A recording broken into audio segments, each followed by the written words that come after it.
Hello guys! Welcome to my channel. This is V-Word Cyprus.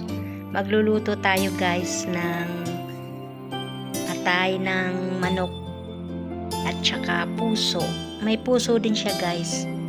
Ang ating sangkap dito guys ay ginger, carrots, patatas at saka cabbage. Nilahukan ko siya ng cabbage kasi wala akong spring onion. Ang pipiliin nyo guys na atay or kahit na anong meat, siguraduhin yung fresh kasi maitim ang iba eh. Yan, fresh na fresh yan. Iinit muna natin yung mantika. Pagkatapos pag mainit na siya, ang inuna ko dyan is patatas kasi gusto ko muna siyang iprito para hindi siya ganun kalambot kapag naluto na. Naprito ko siya, tapos pagka prito ko dyan guys, nilagay ko yan siya sa may tissue para standby muna siya. Standby. Tapos gagamitin ko yung mantika. Huwag nyo dadamihan yung mantika nyo, tama lang, konti lang. Tapos lalagay ko yung ginger doon sa mantikang pinagprituhan ko ng patatas. Lalagay ko yung ginger kasi guys, ginger ang gamit ko para mawala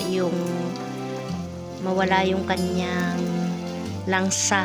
Kasi ang ginger guys, pang alis yan ng langsa.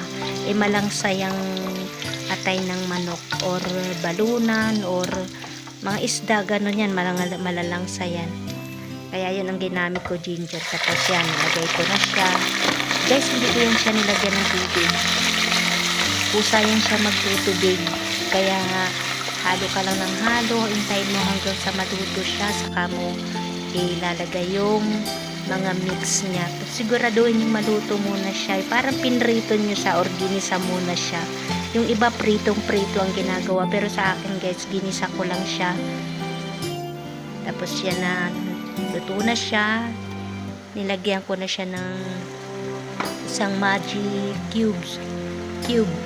Tapos nilahok ko na yung mga ingredients niya natitira. Hindi siya guys matagal lutuin. Kaya sa mga nagmamadali at gustong nagugutom at madaling lutuin ang gagawin, ganyan lang guys, mabilis nyo magawa ang gusto nyong kainin. Madali lang naman siya maluto hindi naman kailangan ng super tagal. Kasi pag matagal yung niluto yan guys, bale titigas yung titigas yung inyong atay at saka puso.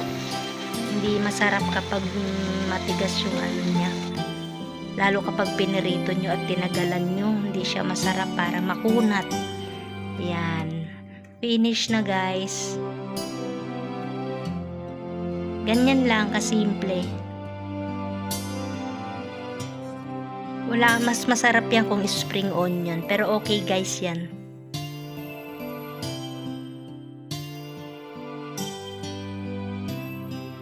Thank you guys for watching. Bye!